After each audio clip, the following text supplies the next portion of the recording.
My house burned down in January. You just lose everything. Like your home, your sense of home is everything to you, and you lose that. Here we go, and trying to put a positive spin to the worst thing that could ever, for your whole city to burn down. You did the most wonderful favor for me by finding me a house very quickly. First As the first employee in Australia. employee at Google and yes. all of, oh Yeah. wow. Yeah. I'm Shelton Wilder, and welcome to Wilder Possibilities Podcast, where each episode follows an entrepreneur's journey into the transformative power of that light bulb moment where everything clicks. I call that the click. Those pivotal points that redefine our futures, illuminate paths to success, and even change the world. Now let's get wilder. Hello, welcome back to Wilder Possibilities Podcast. I have a dear friend here, a new friend. Yeah. But I felt like we've known each other our whole lives as soon as we met. This is the one and only Kate Vale. Hi, yay. Thanks for having me, Shelton. She's here. Yes. Well, firstly, Yes. thank you to you, Shelton. I am in a house in Venice. So unfortunately, my house burned down in January, and I met Shelton through a mutual friend. Hi, Yes. Carly. Yes. And you did the most wonderful favor for me by finding me a house very quickly and moving me in and just giving me peace of mind that I had somewhere to go. Because as you know, losing your home, we might not know, but people who have lost their home know that it's pretty, it's you just lose everything. Like your home, your sense of home is everything to you, and you lose that and you lose yourself. So I just wanted to say thank you for that before we launch into everything, because you did a wonderful thing for me. And so it's lovely to sit down with you. I love you. And I feel so grateful. And it really didn't even feel like I put you in touch with the owner and was like, here you guys go. Because it worked out great. And and they're great. Now we're all friends. Oh my God, it's so funny. We're all friends We're because I'm renting a house that Shelton was the agent on, and Mark and Dell are the owners. Hi, if they're they'll listen. Yeah, they'll listen. And I've become great friends with them too. So here we go. Here we go. And trying to put a positive spin to the worst thing that could ever for your whole city to burn down. So, gosh. Okay. Then, so going back. Thank you for bringing that. Yes. I'm so glad you're. I just wanted to put some perspective into it. But yes. So as you said, I'm Australian. Mm-hmm. G'day, mate. And from G'day. Australia, originally from Melbourne, as Americans like to call it, but it's Melbourne. No. And I was there until about the age of 28 or so, then moved to Sydney for work and was there for probably 15, 16 years, something like that, before I moved to LA, just in July of 2016. And what a year that was as well. Oh, wow. Change of government, and so it was a big change moving over here during that time as well. But I grew up like in the burbs of Melbourne. Yeah, in the burbs. And went to a school where it was a private girls' school. Yeah, and just met some incredible friends, and from there was offered an incredible job. Straight out of university, I went to Monash University, and my first job was actually in HR. So really? I was working in HR at a law firm in Melbourne. Okay. And I think I did that because my aunt was doing a similar sort of thing growing up, and I kind of aspired to be a bit like her. I always had a lot of female role models growing up in my life. I love that. So great school, great university, and then landed a great job straight after I'd finished my degree. All my friends went backpacking around the world and traveling, and because I'd landed this great job, I sort of missed out on that and went straight into a job. And at the end of that time, because I'm talking like early days, Shelton, I'm a little bit older than you, but there was this thing called the internet that was kind of bubbling up under the surface and around, the World Wide Web. Around about 1998, and I started to sort of show some interest in it. And I landed a job at a company in Australia that had just acquired Monster.com. Oh, yeah. And you would know Monster.com being here as a job site. and they were looking for HR professionals. So, Oh, and you already had. and I had that. Yeah. And I thought maybe sales was an area that I wanted to get into. Had the gift of the gab, I think. And Well, of course. I mean, yeah. yeah. And decided that was for me. So that was in about 1998. And then in 2000, they offered me a job in Sydney. Actually, no, it was in 1999 in Sydney. Moved up to Sydney, left, packed up my whole house and left. My mum was crying, took my dog. Aw. And I said I'd just be about a year or so, but that was me for the next 15 or so years in Sydney. And then, lo and behold, the .com bust happened in 2000. Oh, yeah. And at that point in time, I was working for a company called LookSmart, which was a search engine. Oh. Yes. So there were a lot of marketers that were starting to use search because they could pay in a different way to how you would normally buy marketing or advertising online. Yeah. So rather than paying just to have your ad viewed, you were paying only if people clicked on your ad. Oh. So yes, Yeah. and it was highly targeted. So if you're selling houses, then you would show your ad against houses in Brentwood for sale or whatever it might be. Yeah, yeah. And highly targeted. And it was at a time where at the .com bust where marketers are really looking after or monitoring every penny that they spent online. Yeah. And 'cause looking everything- at their return on investment. Yes. So I was sitting at my desk one day in about 2001. We're in an area that's kind of doing okay in online advertising. And it was the day of desk phones. So I think I had a mobile phone, but it was at the time where you'd pick up your desk phone to do all your deals in the office. Yeah. We even had a fax machine. And it was a guy that was head of international at Google.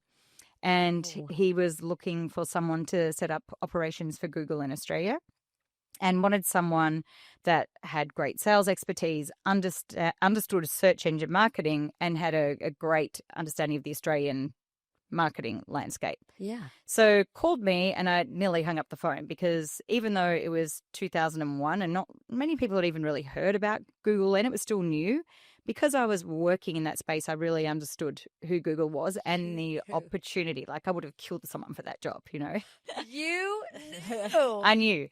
And so I started at Google, I think it was early 2002, as the first employee in Australia and, in fact, all of Asia Pacific.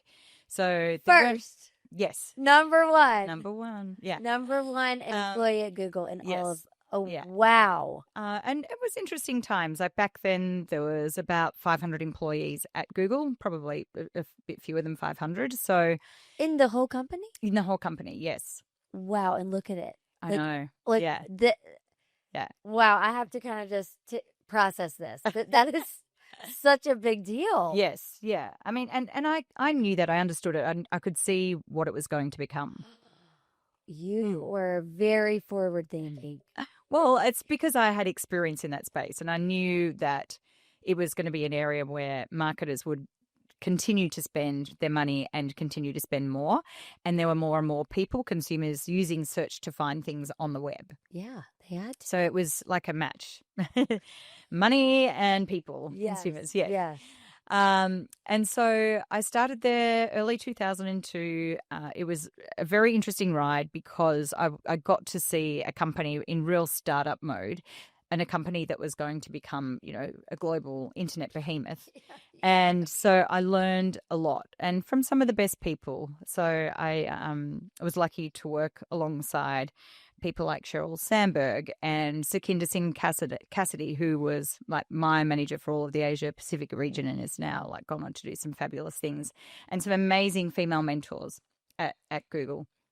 But also how to grow a product from literally nothing to something that was huge I don't want to say overnight because it did take time, but we had to hire the best people to scale Google very, very quickly, very, very early on. Mm-hmm.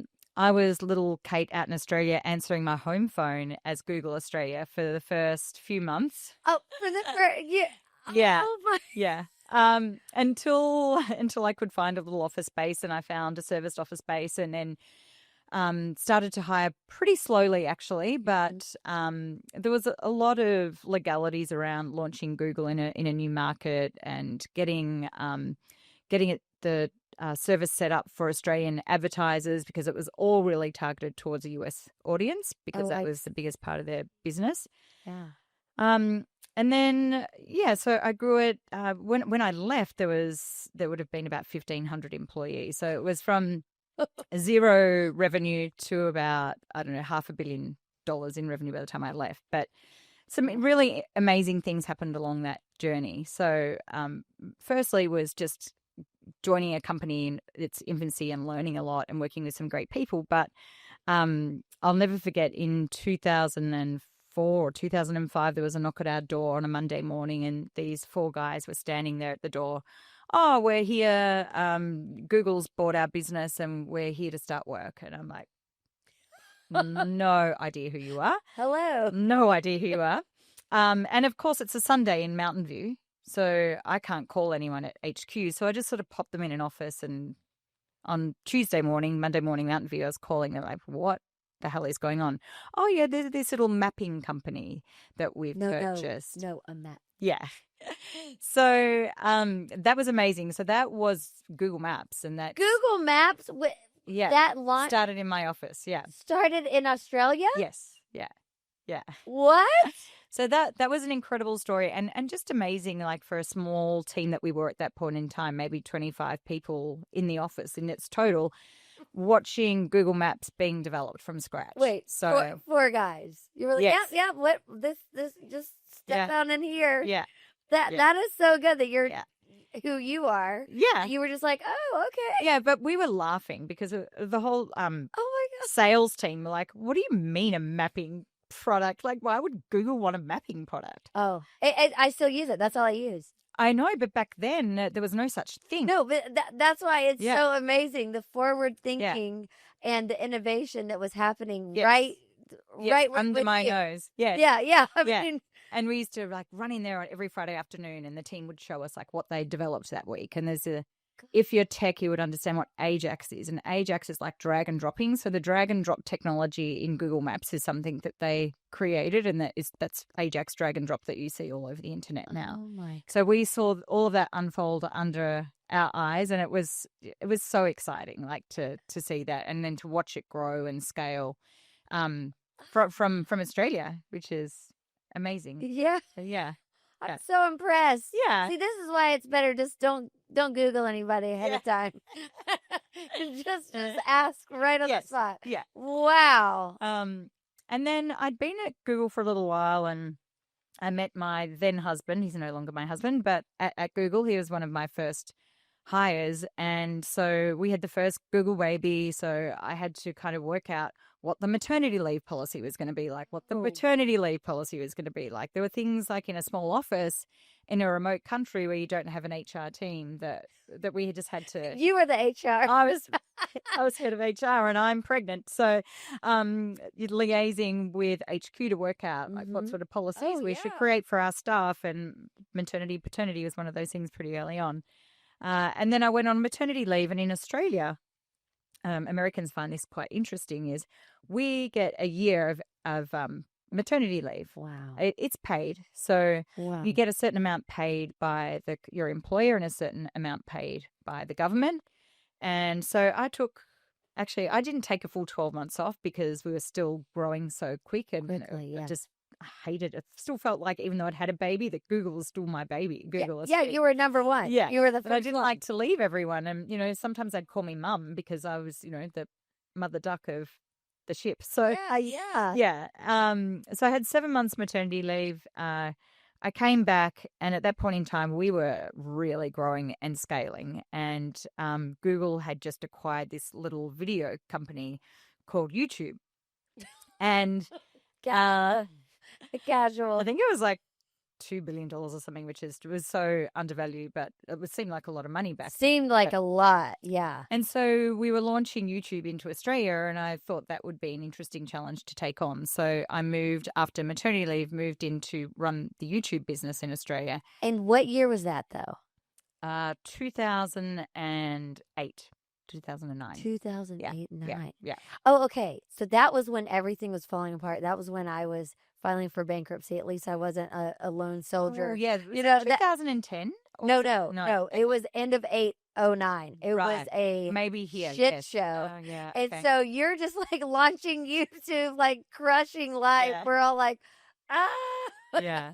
So you were obviously in real estate then. No, oh. not in real estate, but I just, was doing, I had another business and just, Yeah. Tough times. it was really weird times Yeah. over here, but over there, you guys had you were a lot going on. You had your baby. Well, I think particularly at a company that's so buoyant. Yeah. They're doing incredibly well, making lots of money. Yeah. And you didn't have the lending housing bank crash happening. I mean, that there are flow-on effects like marketers decrease their budgets. Oh, okay. Yeah. And at that point in time, Google and YouTube were pretty much relied on advertising revenue. So yeah. Okay. Well, that was a unique time. But okay, so you guys, you thought, wow, this looks interesting. Yeah. And that was fun, and I learned a lot. And I'm one of these people that likes to, in my career, if I have an opportunity to learn something new, I really want to do it. Yeah. And particularly at a company like that where you've got amazing people around you to help Yes. nurture you and teach you and grow you, and very into their employees and helping them grow. So this is fascinating. I love it. And then I got pregnant again. Yeah. So I've pretty much been back for 6 months or something. Oh my gosh. Oh, by the way, sorry. Yeah, I'm pregnant again. So I actually ended up taking 13 months of maternity leave because I was owed it, and I had a whole lot of long service leave. I'd been there nearly 10 years. And then one of my friends was an early investor in this little music company called Spotify. And so these are just little things. You guys might not have even heard of them. Back then they were. That's so cool. Yeah. And he messaged me and he's like, Kate, are you still at Google? Because I think we're going to launch Spotify in Australia. Would you be interested in talking to us? I was like, oh my God, yes, I know what Spotify is. I'd had to play with it. It was back in the days of iTunes, where you used to have to download everything, pay per download, and it was expensive to use, or people were downloading music illegally. So piracy back in 2009-ish, 2010 was huge right across the world. People illegally downloading music, and the artists weren't being remunerated for people doing that.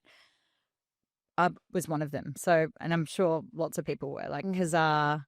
There were a lot of there's a lot of illegal downloading in Australia at that point in time. Oh wow, yeah. So, and they gave me a free account, and I had to play around with it, and I went and chatted to them, and I got the job. So I did exactly the same thing there. It felt very similar to starting up Google and YouTube in Australia. So first employee, had to hire a team around me, find the offices, scale a new business. I also had lots of legal nuances because the fact that it was music, so licensing the music through all of the record labels. So I was learning something, again, completely new, but I was able to apply all of those learnings of growing an office and a culture and people that I'd learned at Google and YouTube, and apply it again to Spotify. Wow. And what year was that then? That was 2011. 11. Okay. Yes. Yeah. Yeah. Wow. So again, I went to new employee days because it's a Swedish company in Stockholm. Oh, it is. Yeah. Oh, wow. Yeah. Okay. There's probably 200 employees at Spotify at that time, so it was very early days. So early. Yes. Yeah. Yeah. And so again, I think when you start a company at that stage and you have the relationships with the senior leadership team and the CEO, it really helps when you grow up in a company to have those sorts of relationships with key people in the business. Yeah. So, and I was able really help. Yes, it can. Because you get hurt.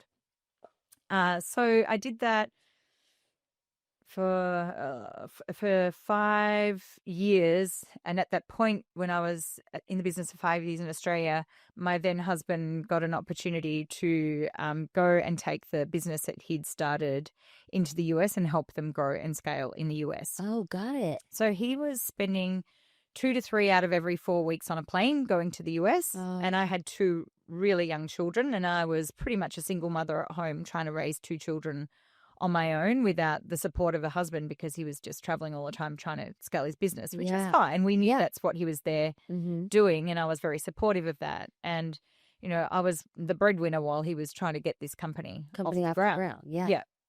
So we decided to move to the US. I really didn't want to go to the US at all. I was so anti. I felt I was in my little bubble in Australia and I loved it. And I was with my friends and family. I knew one person in LA.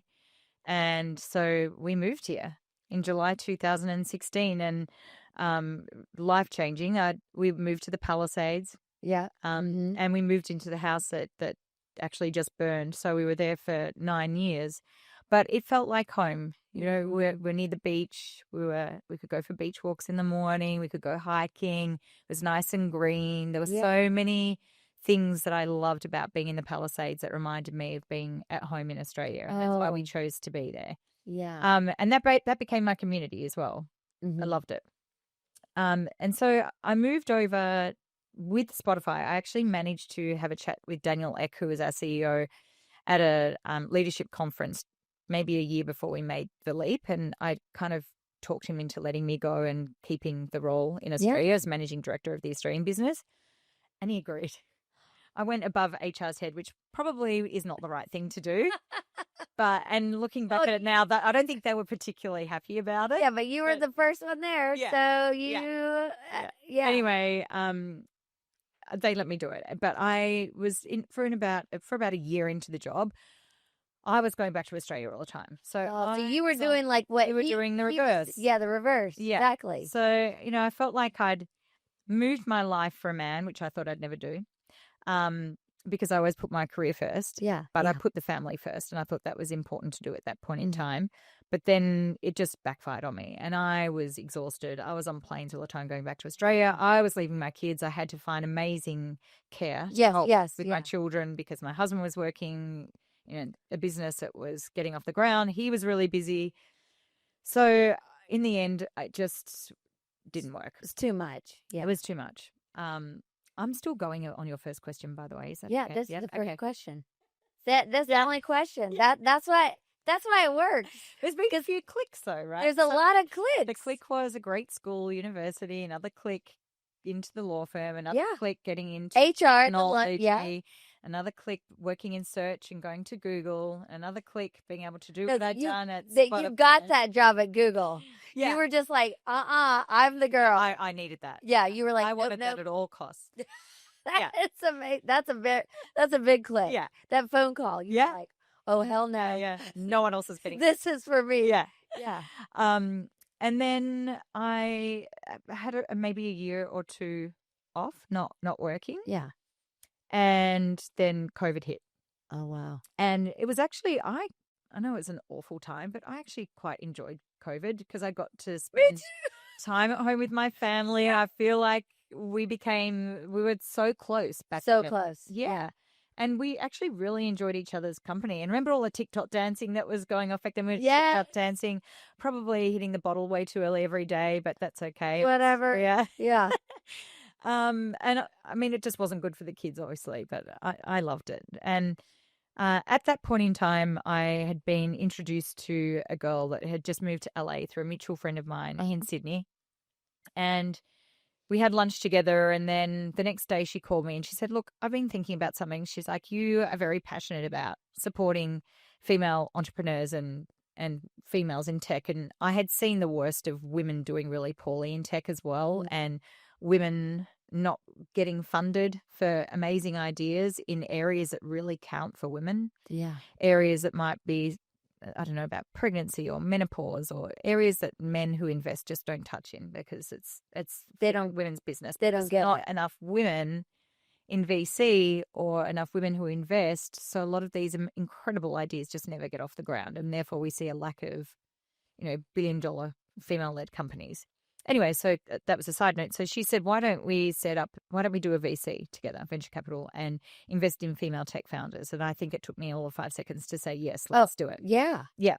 So with her, I co-founded Alia Via Ventures, and did that for several years. I'm no longer involved in the business other than being one of the major investors in it, but I'll get it off the ground. I loved really looking into some female-led businesses that we knew would do really well. We always invested in early-stage female-founded businesses because we knew that's where they struggled the most. In the beginning, yeah. In the beginning, where they're trying to get ideas off the ground. You know, the guys can go out and they're golf play some mates. golf. Yeah. We said at the same time. Yeah. And it's just... I've just started up golf, by the way. Yeah. I've heard. Yeah. That you're good. Yeah. I've heard. So it's easy for them to go and raise $1 million. We made a couple million. And they probably don't even look at the pitch deck. And it's like, oh, just put in $1 million because, hey, bro, why don't we? And it's a great business where women just don't have the opportunity to do that. So we invested in some amazing businesses. We raised for Fund 1, and that's going really well. Currently raising for Fund 2. Wow. And it's something that I'm really passionate about. As I said, I'm not really in the business, but I'm passionate about investing in that space. Yes. And I also do quite a bit of angel investing. So investing my own money into women that I truly believe in. In the fund, it was only tech businesses. Okay. And for my own, it's all, it really just, there's no sort of thesis or area that I invest in. It's if I truly believe in a female founder and I believe in their passion and I like their product, then, you know, I'll potentially put some money in. Yes. So, oh my gosh. That's incredible. yeah. Is there any ones that you particularly love that have been going well? I don't know if you want to share or not, but like any that... I mean, there's a couple in the fund. Like, in those, but the ones that I've invested, like just personally, is still pretty early stage. Okay, yeah.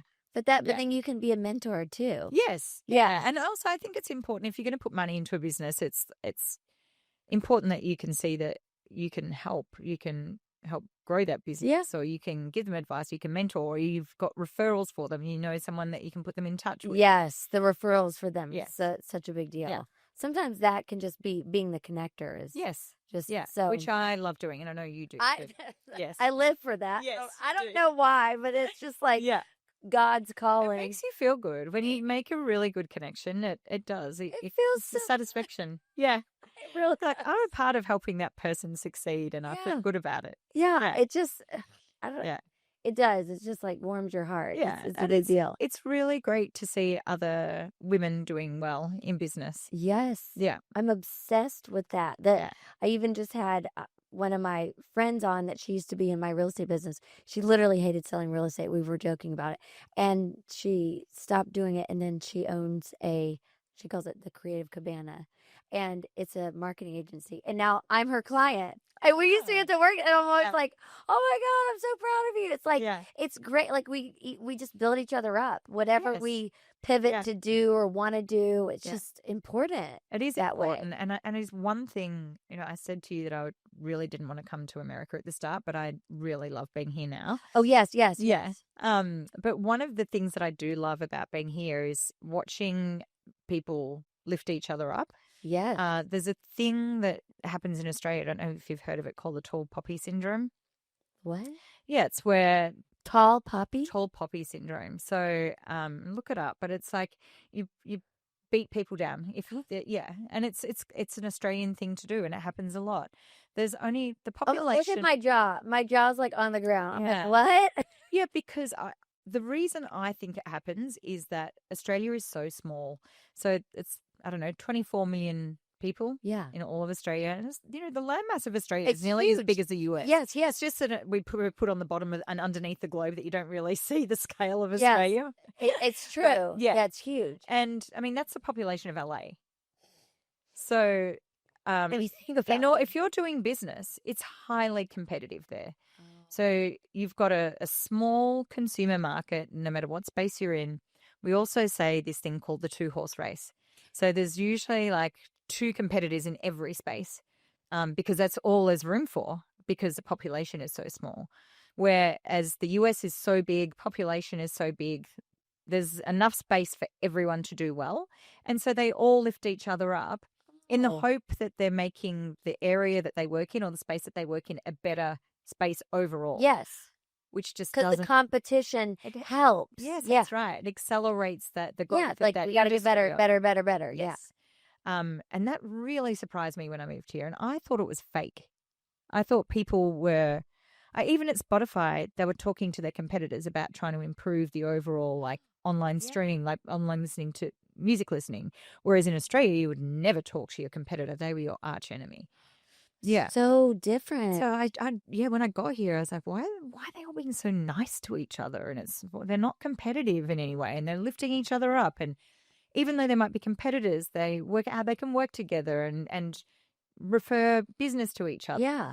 I love that about living here. Yeah. Yeah. That is fascinating. Yeah. I actually, another gal that was on here, she lived in Toronto, so in Canada. Yeah. And she said the same thing. I didn't know Australia had it, and I literally didn't know Canada had it because everybody's so nice there. I was just there. Yeah. And she said the same thing. She said, I had to move to LA because I want to thrive and grow, and it's just more opportunity where people help each other, and you're allowed to be your best self here. Yeah. And it allows you to be a lot more open-minded about what you do. Like I had thoughts in my mind about moving back to Australia after my traumatic year. Yes. Yeah. Oh my God. Tell about like your party. What did you drink? One of your drinks. You just had this great party. I had a great party at my house, and I'm trying to do as many social things as I can and just celebrate life. Yeah. So Clark and such a crappy year. Yeah. Clark and I came. I was like, oh my God, she looked the best I'd ever seen. You were just like stunning, and everything looked so great. And then she had like a whole bar and chef and everything. And what was the R.I.P. 2025? Yeah, R.I.P. 2025. Like basically like F off. We're done here. Well, it was going to be an FU 2025 cocktail, and the bar staff were like, we think maybe R.I.P. 2025. Yeah, a better one. Yeah, that was great. And it was delicious, and it was really strong. Yeah, because we need to really flush up we 2025. Get it out. I had the virgin, one of it. You had a virgin one. It was still good. Yeah. That was so great. But no, it made me chuckle. I was like, okay, yeah, she's right. She can say that. Yes. Yeah. Literally.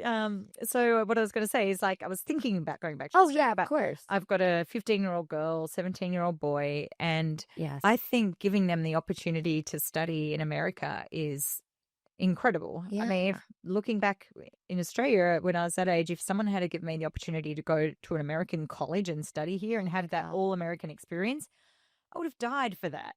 Like getting my job at Google, it would have been amazing. Yeah, you were like, I want that. Get that. So I feel like I need to give my children that opportunity, the ability to be able to study here and then experience what I experienced with working here. Yes. There's a lot more opportunity, the lifting up of each other, supporting of each other, and it's genuine. It's real. There's a lot of women involved in my little group. We were talking about it, and you came, and it's like everybody really does want each other to do well. We do. Yeah. Yes. And I love that. So I want my children to be able to experience that. And they're Australian citizens. They've got their Australian passport. Yeah, they can. So if they want to go at any point, they can. Yeah. As long as I'm with them. They're not allowed to live in another country. Yeah. Oh, yeah. No. You're like your mama bear. You'll follow around. I know. Yeah. I know. I don't. I do mean that, but I don't. I want the world to be their oyster. So it's something that I didn't get to experience until later in life. I think I touched at the beginning that my friends went and traveled very early on, and I kept getting great jobs, so I didn't do it. Yeah. And the first time I went overseas, which is very not typical of an Australian, was at age 26. So oh my gosh, I know I was so late. So I've really, over my last 20 years of life, have made sure that I've spent as much time as I can traveling. Yes. Like just experiencing different cultures, taking my children around the world, immersing them into different languages, culture, art, everything. Like I want them to see the world and realize, well, how lucky they are, but also that there's so much more to life than just Australia and America, and giving them the ability to think bigger than just those two countries. And if they feel like they want to do something in another country later on in life, then they know what they're in for. Yeah, and they can do it. The best thing, I mean, college was college and it was great, but spending a semester in Italy, in I Florence. bet. It was just, that Oh. was, I learned so much being Yeah. there. I mean, I did basically probably get like a drinking degree there too, but Yeah. so I was a professional drinker there. Yeah. But I mean, just being in the culture and I know. eating food and being and like walking, And that's even a different language. yeah. Um, And I thought I was fluent after 3 glasses of wine. Yeah. It was like perfect. Yeah. But it was really just that part, those 4 months was like, oh my gosh, how. an experience of a lifetime. Yes. Yeah. So I definitely want that for my kids as Yeah. well, just like you're saying, just Yeah. to like go do something different. Yeah, so they unique. love hopping on a plane, and Yeah. my son in particular goes and researches every place we go to. Oh, He's a real foodie, so he researches food. that's so well, now with Instagram and YouTube, Yeah. all that stuff, you can find the best spots. Yeah. We've got a whole saved part of Instagram for Europe 2026. So we're about to sort of plan out where we're going to go and where we're going to stay and the restaurants we're going to eat at. Like we plan it in so far in advance. Wow. Yeah. I love that. Yeah. Oh, that's so sweet. Like you get to be with them and do that. Yes. And so that's what you're focused on right now. Yes. And you're investing still, your angel investing Yes. and mentoring. Yeah. And yeah. Yeah. Is that the thing you're most excited about, like coming up, like with your kids? And yeah. Well, I'm doing college tours with my son next week. We've already visited quite a few. In Colorado, we did Boulder, Colorado State, or whatever. Yeah. There's another one over there. And Clark went to all of those. I think he went to everyone in Colorado. He loved them all. And we went to NYU. I mean, that's an experience in itself, not your typical college experience. So I think he said, well, if I go to New York, I think it'd be to live rather than to study. Because he wants that real college experience. But we're going to Portland, Seattle next week, and to Vancouver, to University of British Columbia. So, yeah. So I feel very passionate about that and helping him make a good decision. I also sit on the board of the American Australian Association. Oh, yeah. That's why anytime there's an Australian, they're like, oh, we knew each other. We knew each other. I'm like, of course. Yeah. I got a text yesterday from a friend saying, I just started this new school and this girl, I'm Australian, and she just asked me if I knew Kate Vale. And she's like, yeah, of course I know Kate Vale. Of course I know Kate Vale. We're like, oh, yeah. Yeah. So yes, I'm very passionate about the relationship between Australia and the US. And I was at an event last night at the Consul General's residence here in Brentwood, just around the corner. I was around the corner from you last night, talking about the Great Barrier Reef and the future of the reef, and the studies of some amazing Americans doing incredible research into reefs. And it's one of the natural wonders of the world. And as an Australian, very passionate about protecting that. So that just as an example of some of the stuff. Yeah. I was at the lighthouse. Have you been there? Oh yeah, remember that? Yeah. And an event, I think it was last night, I can't remember, and it was a whole panel about AI. I feel like you're gonna get involved somehow. Somebody's gonna be like, hey, would you like to be number one? Yeah, this AI company. I don't know if I've got another number one employee in me, to be honest. That's what you're like. I'm done. Not a number one. Yeah. No, but I feel like. But maybe I'll put some money into it. Yeah, I feel like if you're it's interesting enough. You're gonna be involved in that because it's kind of what's happening next. Just the same thing that you did with Google Health. Yeah, like they were talking about how the curve goes like this, and then it goes like the that. hockey stick effect. Yes. It's the same thing happening. Yeah. With AI, and it's just so fascinating. So my doctor said to me the other day, okay, it's your annual mammogram time. Oh yeah, And she said, I want to put you in touch with this new radiology place that does mammograms, and it's all revolves around AI. And I was like, oh my gosh, I need to know more about that. Yeah, how are we? New technology. It's the only one, it's the only place in LA that do it. So I don't know what it's all about yet, but I've made an appointment, and I'm intrigued to see how AI can help female-related issues, female factors. Yeah. Yes, with all health-related everything coming up. Yeah. I mean, it's happening, and I know that we're all going to be involved with it, and it's nice to just know that, not to be scared of it. Yes. That was kind of like a lot of the talks last night. Yeah. Just let it happen. Yeah, you can't just be like, oh, I'm just going to put my head under the ground. Yeah. Like it's happening. It's real. Yeah, that's like if you did that with the internet. Yes. I mean, I think a lot of here. people did. Yeah. It's crazy. Yeah. No. You asked me about an investment that I'd made, and just one came to my mind. So it's Woman S. and they have a whole lot of like clean products for women who are going through menopause. Like there's this neck roller that's supposed to like help you smooth out your neck. Oh gosh, Yeah. give me all of Yeah, give me all of that. Please. So please. so that is actually an interesting investment that I made just recently, and I think they're raising for Series B at the moment, and Oh they're wow. doing quite well. Like they've got a lot of traction in some of the bigger stores. Oh my God. Okay, good. Well, of course you'll tell me and I'll support. I'll get all of it. Yes. I'm like, bring it on. I Yeah. love all the things talking about it. Okay, great. So if anybody needs to contact you, are you like out there? You want people to or you're more I mean, I'm on LinkedIn. That's probably the best way to you're on LinkedIn. see me, catch me. On Instagram. So KAVALEY. Yeah. KA Vale. Can reach me there. And I'm happy to chat to anyone that's listening here, Shelton. I know. I really think that like when I first just met you, we met at our lunch. We were like sorted everything out. Had a great life. And then we laughed. We've never laughed so hard. I mean, tears, our stomachs were hurting. I'm like, okay, this is my person. Yeah. It was like immediate. So yes.